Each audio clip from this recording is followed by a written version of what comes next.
같이 먼저 기도드리겠습니다.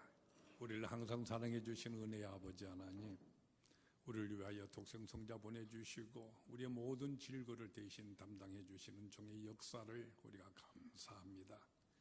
주님 전에서 우리가 사순절을 지키며 드리는 예배 시간, 이제 하나님의 말씀을 우리 마음속에 새겨 듣고자 합니다.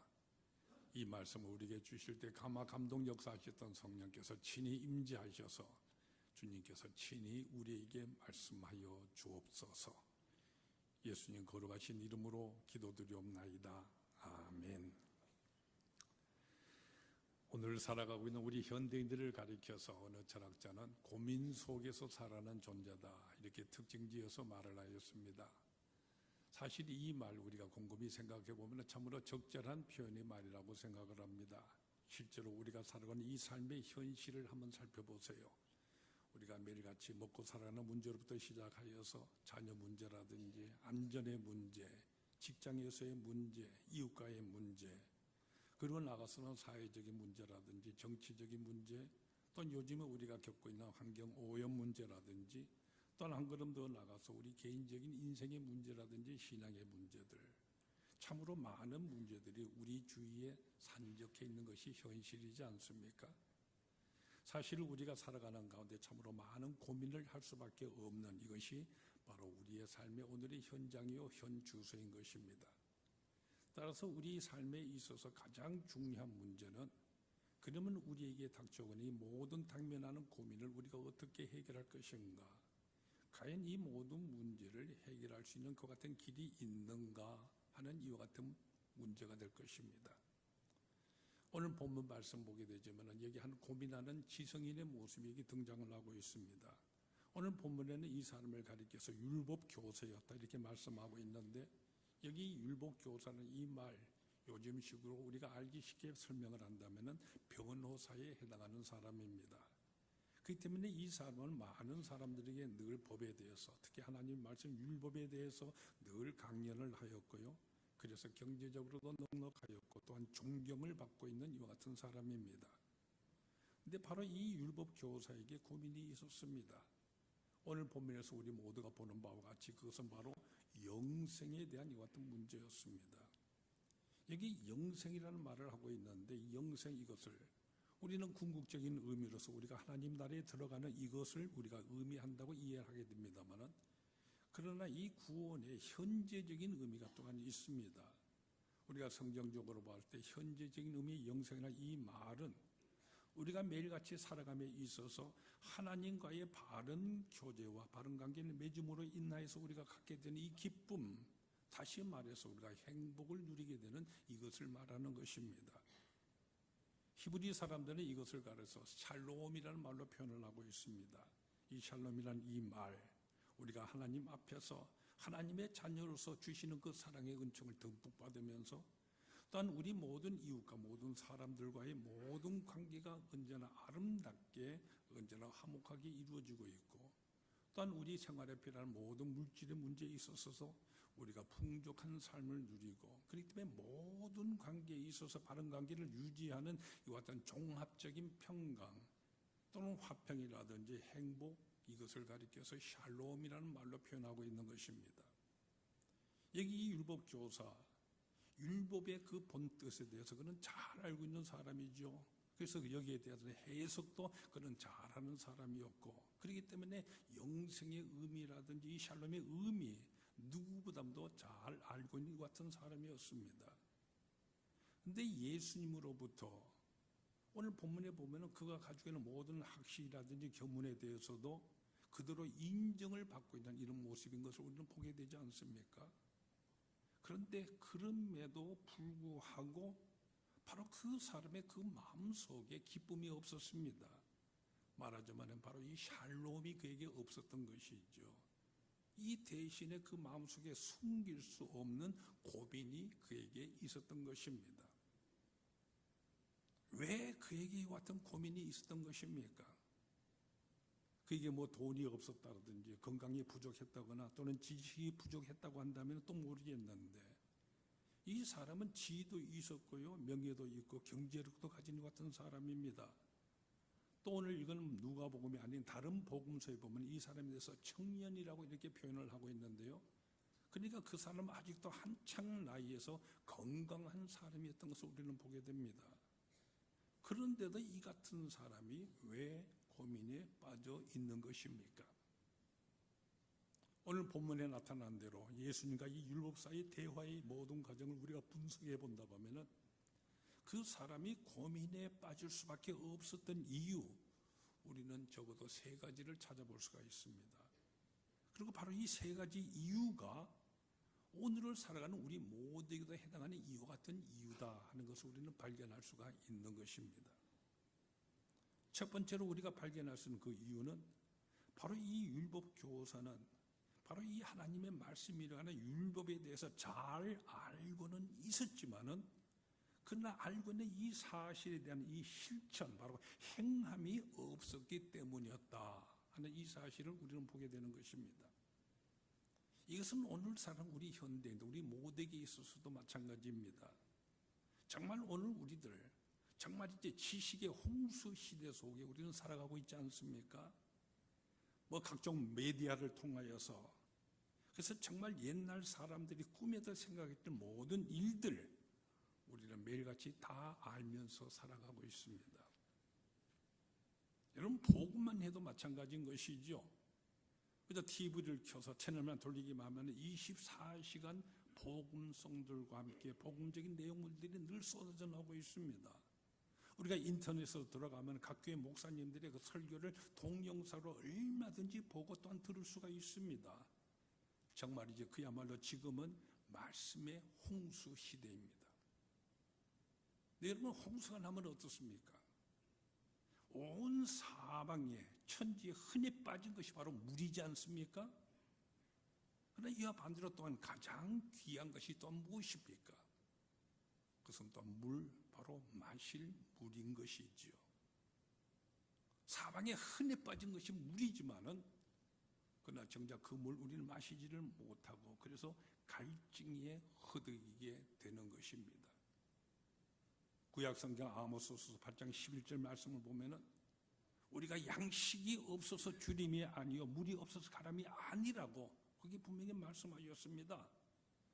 오늘 이 흔해 빠진 말씀의 범람 속에서 여러분 정말이지 우리가 듣지 못하여서 또는 몰라서 행치 못한 이 같은 사실이 과연 있습니까?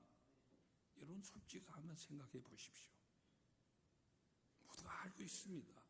그러나 알고는 있지만은 그 알고 있는 사실의 행함이 바로 이 실천이 자기 자신에게 없을 때에 고민에 빠지게 되는 것입니다. 그래서 오늘 본문 말씀 28절에 보면 예수님께서는 말씀하시죠. 이를 행하라.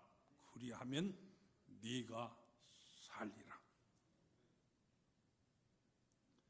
언제가 제가 사랑에 대해서 예언을 말씀드릴 때 말씀드린 적이 있습니다만은 오래전이죠. 월남전이 한창 일었을 당시 그 당시 미국에서 데모를 가장 많이 하던 미국에 있는 버클리 대학 부근에 있는 어느 교회에서 실제로 일어났던 이 같은 일입니다.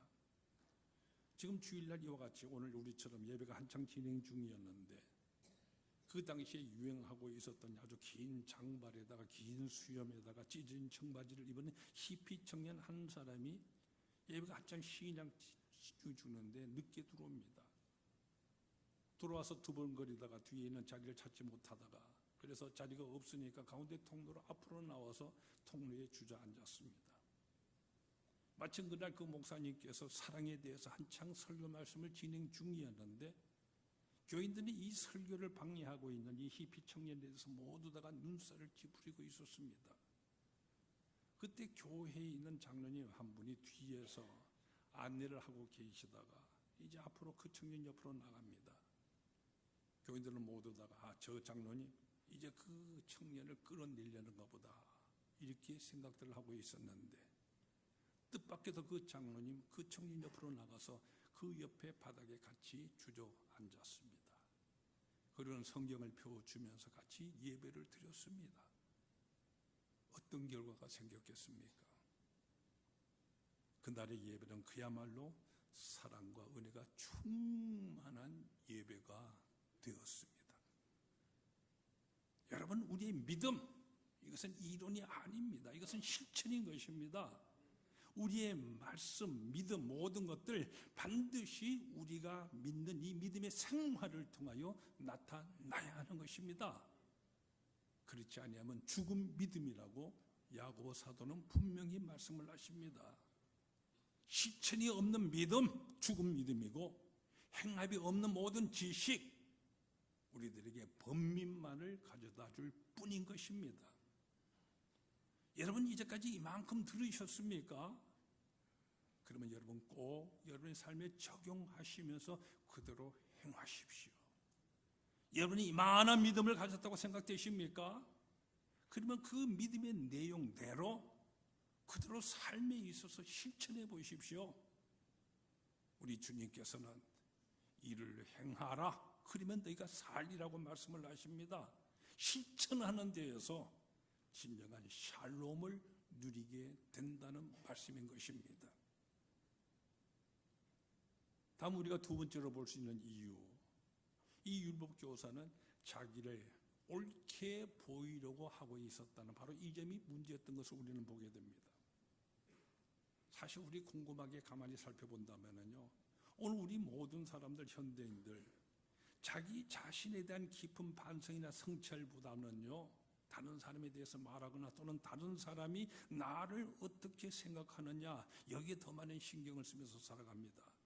그러다 보니까 몰라도 아는 체 하기 마련이고, 다른 사람이 나를 가리켜서 참으로 유식하다더니 고상하다더니 이렇게 말해주기를 바라고 있습니다.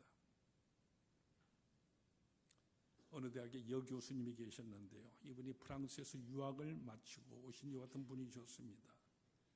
이분에게는 그 당시 중학교에 다니는 이 따님이 있었는데, 이 아이가 그림지기를 좋아해서요, 어떤 그림을 하나 정성을 다해서 그려놓았습니다. 원래 우리 부모들의 마음속에는 자기 아이가 제일 예쁘고 아이가 만든 모든 그림이 제일 잘 그린처럼 보여지기 마련이지 않습니까? 그래서 그것을 예쁜 액자에다 넣어가지고 집에 거실에 걸어두었는데, 어느 날 이 집에 손님들이 여러 번 찾아오셨습니다.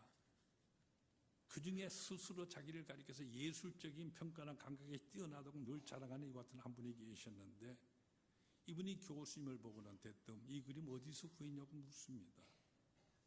이 교수님께서 농담 삼아서 내가 파리에서 올 때 가지고 온 것이다, 이렇게 대답을 했었는데, 그랬더니 그분이 대뜸 이어서 말을 합니다. 그러면 그렇지, 내가 집에 탁 들어온 가운데에 탁 보니까 이 그림이 예사 그림이 아니더라고요. 분명히 구라파이는 어느 대가가 그린 그림이어서 그래서 내가 물어본 것이라고. 그러면서 계속 말하죠. 이 그림을 보면 구도부터가 다르고 뭐 색깔의 조화부터가 우리 한국인의 화가들이 그것과는 근본적으로 다르다는 이렇게 말을 계속 놀아놓고 있습니다. 그 교수님이 그 말 들을 때 얼마나 민망했겠습니까? 이제 와서 아니라고 말할 수도 없고. 그런데 바로 경고롭게도 그때 이 딸아이가 학교 갔다 들어오는 가운데 이 하는 말들 듣고 난 다음에 엄마가 연시 눈을 깜빡거리면서 손을 입에 갖다 대는 그것도 모르고 그만 말해버리죠. 엄마야, 이 그림 내가 작년에 내가 그린 건데. 그 안에 소위 가짜 학력 사태, 사회를 시끄럽게 했던 것들 참으로 우리 사회에 많았지 않습니까? 자기 자신의 실제가 어떤 것에 대해서는 알아본 것이 없습니다. 사실이 어떤가, 진실이 무엇인가 여기도 관심이 없습니다. 오로지 남들이 뭐라고 그러느냐, 나를 어떻게 봐주느냐, 그것만이 중요합니다. 무엇이든지 정당화하려고 하고요, 자기가 옳다는 사실을 열심히 변명들만 하고 있습니다. 그러다 보니까 어디까지가 사실인지 자기 자신도 모르게 되어버리고 맙니다. 그래서 자기 상실에까지 이르게 됩니다. 자기는 진실 완전히 없어져 버리고 그저 체면과 여론과 평판에만 매달리게 됩니다. 참으로 불행한 인간상인 것이죠. 하나님 앞에서는 무엇보다 이 자기 자신이 진실, 이것이 그대로 나타나 보여져야만 하는 것인데도 불구하고 그것을 잊어버리고 그저 남에게만 옳게 보이려고 하다가 여기에 몰두하는 나머지, 그러다 보면은 진정한 자기 자신을 잃어버리게 되는 것입니다. 바로 이 점을 우리는 늘 깊이 생각하고 있어야 하는 것입니다. 다음 세 번째로 볼 수 있는 것은 그 이유가 있는데 바로 그에게 이웃이 없었다고 하는 이 사실입니다. 오늘 살아가는 우리 모든 현대인들, 특별히 도시에 사는 우리 모두에게 있어서의 결정적인 약점이 바로 이 고독인 것입니다. 대화의 진정한 마음이 옮겨질 수 있는 이런 상대가 없는 것이지요. 아주 오래전의 얘기입니다만 제가 미국에서 유학하고 있었을 때에 그 LA 근교의 말리부 비치라는 곳에서요, 여기 산불이 한번 크게 일어났었습니다. 그때 산 위에 살고 있는 모든 동네 그 가운데 어느 영화 감독이 한 분 살고 있었는데 이분이 불에 타 화상을 입고 죽는 이와 같은 사건이 뉴스 매체를 통해 보도된 적이 있습니다. 그 보도 내용이 보면은요, 이 감독이 죽게 되는 그 이유가 사실 산불이 저 멀리서 타들어오기 시작했었을 때 대피령이 내려졌고 모든 사람이 산나로 다 피신을 했습니다. 대피를 했는데 이 사람도 대피를 했다가 자기 집에 고양이를 그냥 두고 나온 이것이 생각이 나서 고양이를 데리고요, 산 아래에 올라가는 입구에 있는데 경찰들이 모두 지키는 사람들의 눈을 피해서 그 안으로 살며시 들어갔다가 나중에 불이 얼마나 빨리 밑에서 타들어오는데 여기에서 전신에 화상을 입고는 결국 죽고 만 것입니다. 여러분, 이분이 한 이 행동 우리가 어떻게 평가를 해야 되겠습니까? 정말 이 동물까지도 사랑하는 숭고한 사랑이라 이렇게 우리가 불러야 되겠습니까? 만약 그렇다고 한다면은 그러면 그 사람, 동물이 아닌 바로 우리 사람들에 대해서는 그동안 어떻게 하고 있었던 것입니까? 우리나라에도 보면 요즘요, 애완용 동물들 키우면서 끔찍이 사랑하는 분들 장례식까지 치르가는 것이 보도되는 걸 보게 되지 않습니까? 그러나 여러분, 그런 모든 것을 놓고 이 점을 한번 생각해 보세요. 만약 우리가 사람에 대해서도 우리가 미국으로 돌아 생각합시다. 미국 사람들이 자기 집에 키우는 그 개라든지 고양이를 사랑하듯이 모든 이웃에는 다른 사람들까지 사랑했다라면 결단코 미국의 흑인 폭동 같은 것 일어나지를 않았을 것입니다. 그날 보도에 의할 것 같으면 바로 그 영화 감독 그 사람은 이웃과는 아예 담을 쌓았고요, 그저 고양이하고만 지내는 고독한 사람이었다고 합니다. 조금이라도 남을 위해서 일하고 싶어하는 어떤 마음이 있었다고 한다면, 그가 그것을 실천했다고 한다면 그 실천이 행함에 있어서 그런 보람을 분명히 찾았을 것이고 바로 이 보람에서 자기 의미를 찾았을 것인데, 행함이 없이 그저 아는 것만이 많았고 그러면 머리만 커졌지요. 기준만 높아졌기 때문에 이제 그에게는 고민만이 남게 된 것입니다. 결국은 이웃을 잃은 것이 아니라 나 자신을 잃어버린 것입니다. 아무도 나를 모르고 아무도 나를 사랑하거나 이해해주지 않으니까요, 얼마나 불행한 사람인 것입니까? 이렇게 불행한 한 율법교사의 모습이 오늘 본문에서 나타나고 있습니다.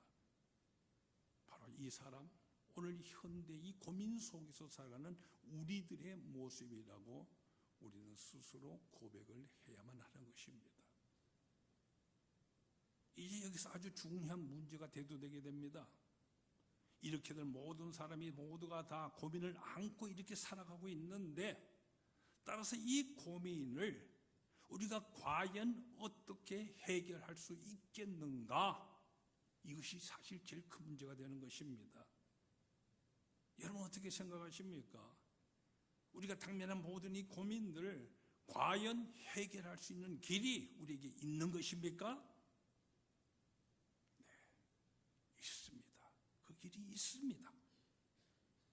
오늘 본문의 말씀에 보면은 바로 이 같은 사람, 이 사람을 앞에 두고 예수님께서는 직접 바로 그의 잃어버린 이 자아를 찾아주시려고 합니다. 그래서 예수님께서는 그의 고민이라는 해답을 이웃이라는 이 사실로 대신하고 있습니다. 그래서 주신 말씀이 바로 선한 사마리아 사람 이 비유의 이야기인 것입니다.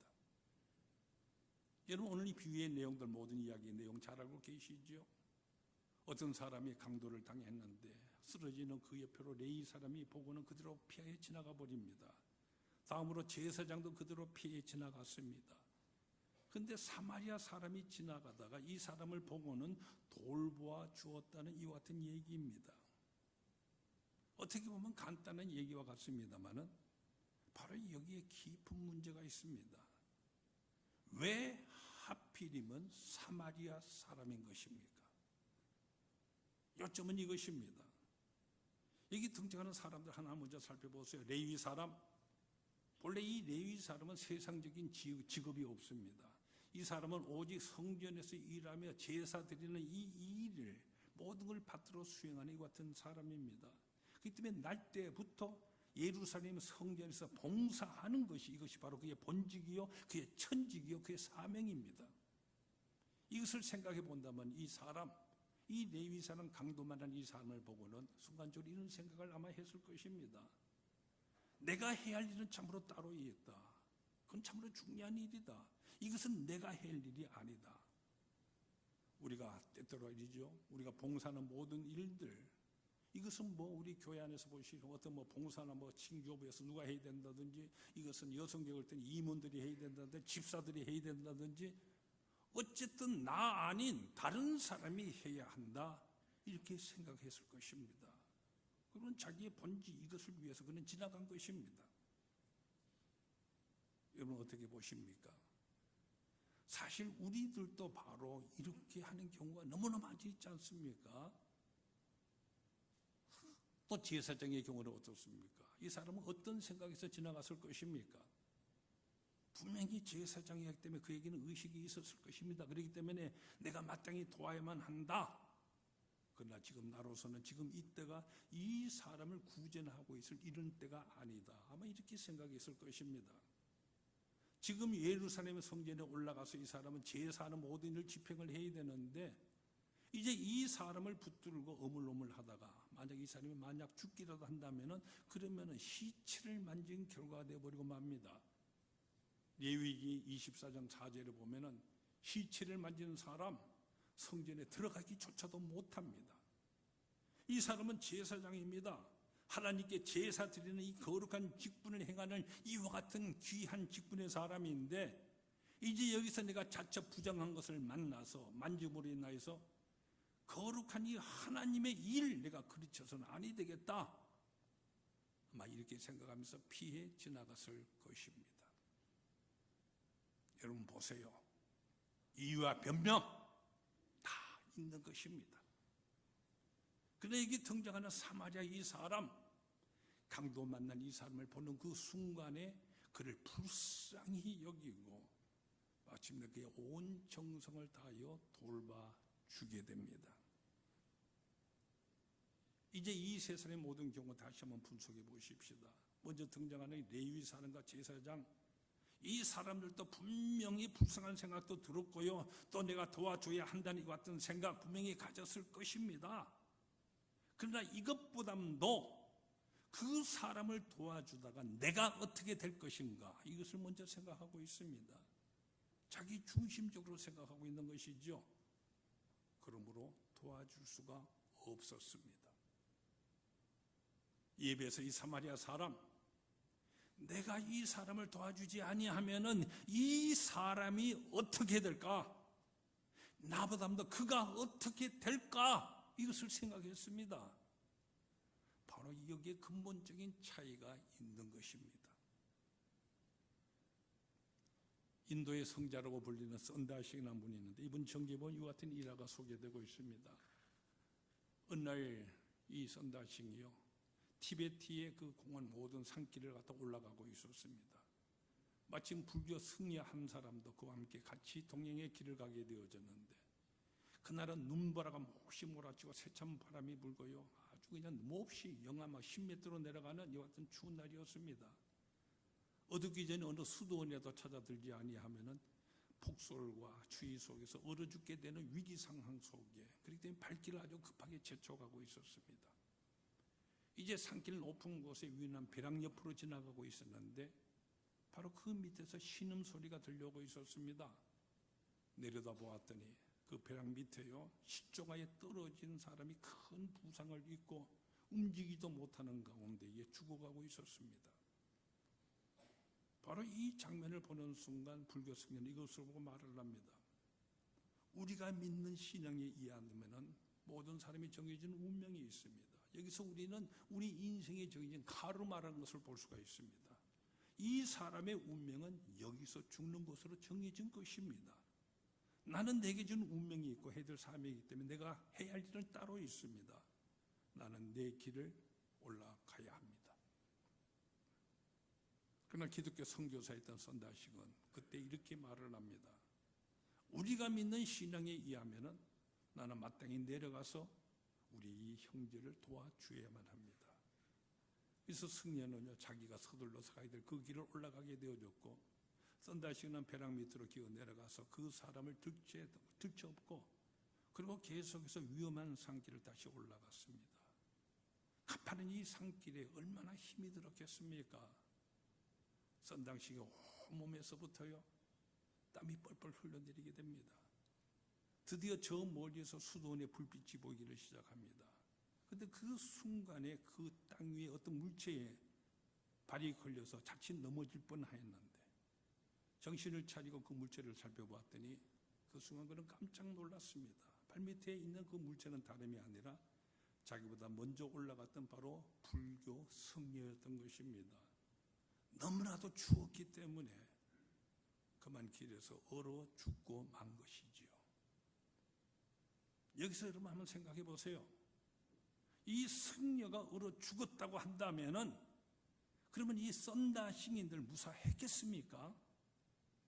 그러나 부상당한 이 형제를 업고 오느라고 너무나도 땀을 뻘뻘 흘리면서 왔기 때문에 이것이 바로 이 선다싱이 추위로부터 그 사람을 구출해 주었고, 또한 그 몸에 나는 열기로 인하여서 등이 아픈 이 사람도 함께 살아나게 된 것입니다.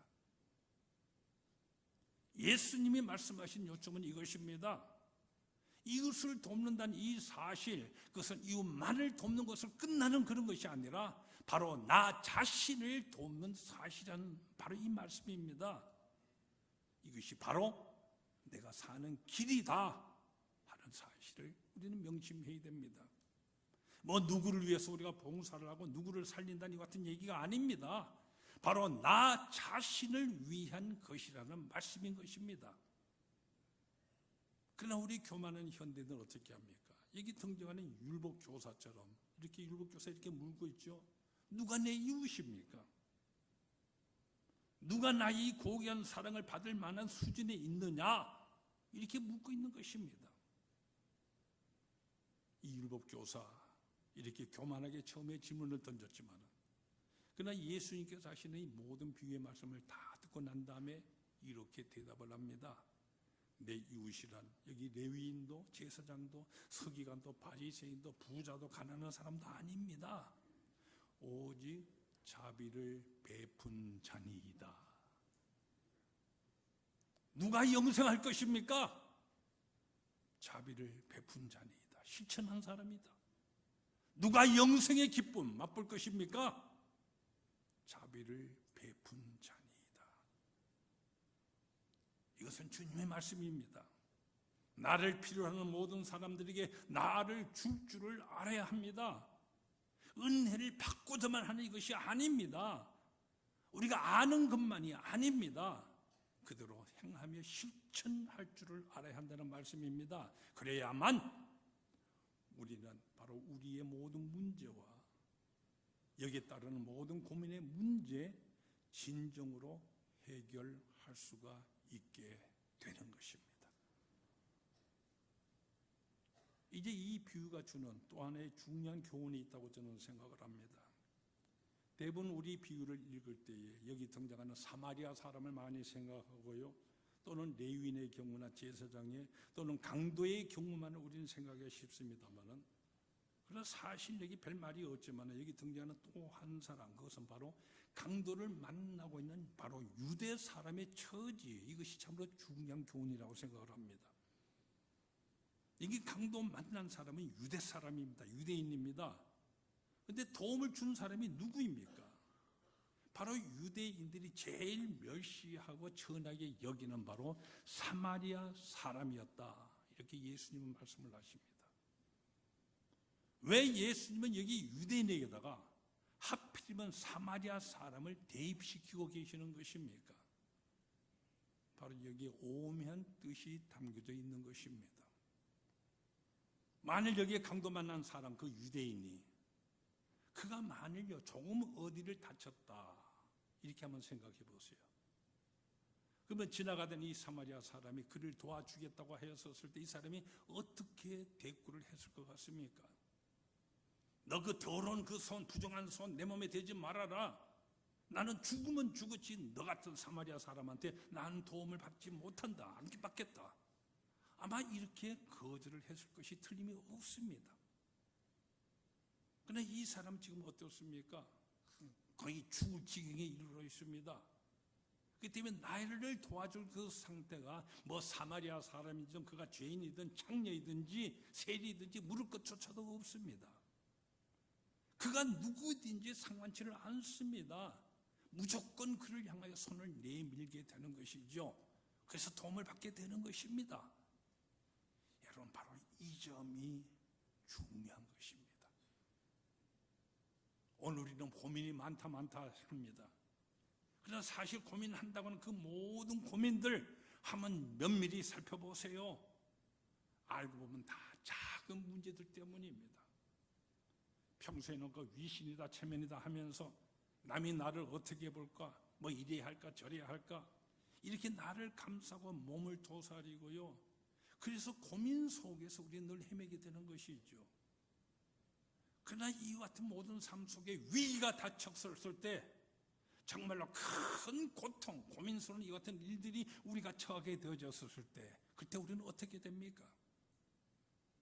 이것저것 따지는 거 다 없이요. 자기 자신이 있는 그대로 다 드러내게 되죠. 그래서 두 손을 내밀게 되는 것입니다.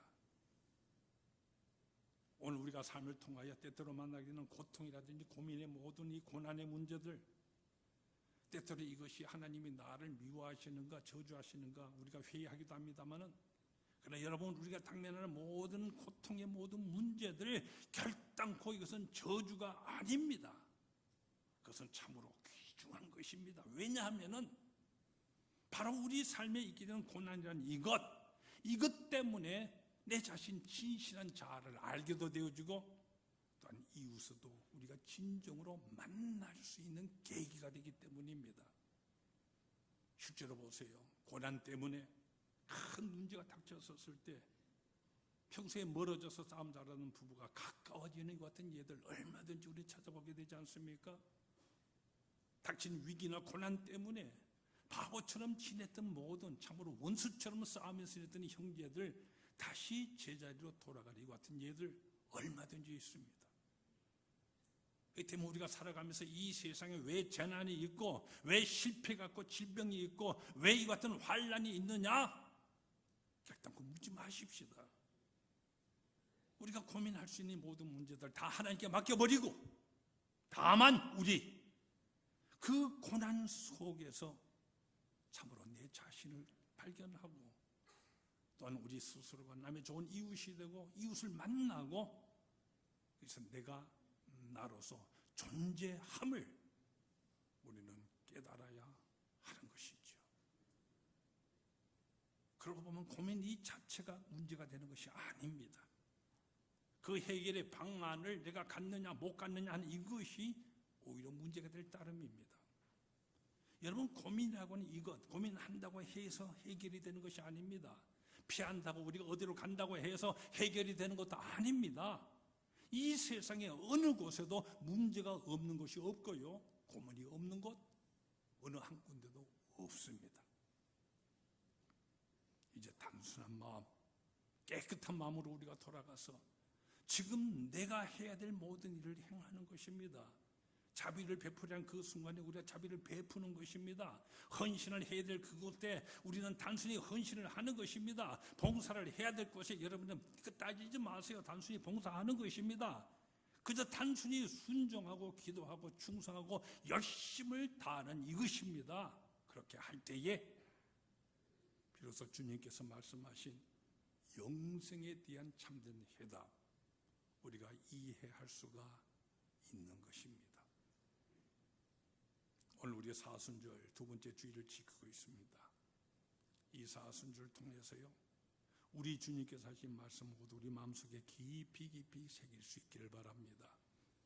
이를 행하라. 그리하면은 살리라. 기도하십시다. 사랑의 아버지 하나님, 주님께서 우리에게 베푸르신 그 은총과 사랑을 이 시간 다시금 깊이 생각을 합니다. 우리는 사랑을 많이 말하기도 하고 또 사랑에 대해서 우리가 이런저런 말을 많이 했지만은 그러나 실천이 부족했었음을 깨닫습니다. 용서하여 주시옵소서. 이제 우리는 단순히 아는 자가 아니라 말하는 자가 되지 아니하고 그대로 실천하는 행하는 사람이 되기를 원합니다. 이웃을 구원하는 자, 이웃에 대해서 이러고 저러고 탓하는 것이 아니라 진정한 이웃이 되어주고 또한 우리가 이웃의 그 사랑을 받아들임으로 언제나 하나님의 그 은총과 사랑을 우리 삶의 현장 속에서 하나님의 나라가 이루어짐을 우리가 체험하며 늘 살아가게 해 주시옵소서.